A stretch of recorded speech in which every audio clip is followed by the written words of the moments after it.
perdón, onde vai Iván? Levo varios meses, 8 concretamente, esperando que pasara isto. Que ao final non ven, e ademais é o último día. É que hoxe o último día non está aquí. Isto é unha decepción. Bastante grande. Eu cando fale con el, seguramente que agora non me colle o teléfono porque sabe que... Porque sabe que lle vas botar unha boa. É eso mismo. Pois non sei, que é iso?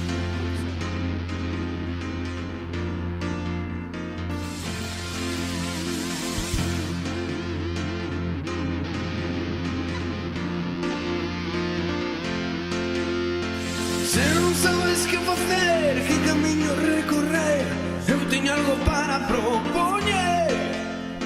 Se che gusta barallar con micro ou por Instagram, xa non temos máis do que falar. Así que súmate, os que parade. Súmate, os que parade. Temos algo que contar, cosas para documentar. Falta tempo para comenzar. Non o vexas nunha cor, o arco da bella é mellor. Deixa de frustrarte, por favor. Así que súmate, os que parade. Súmate, os que parade.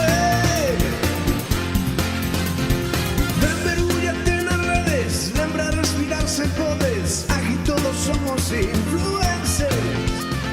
Vaille preguntar a xente aquilo que non comprendes. Un falallero gato ti que o entendes. Así que súmate, os que parade. Súmate, os que parade. Súmate, os que parade.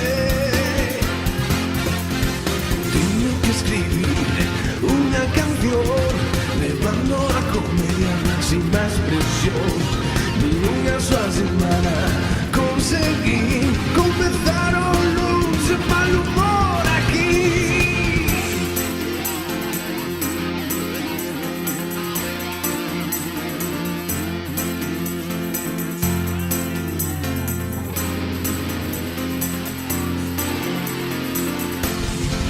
Así que súmate, os que parade.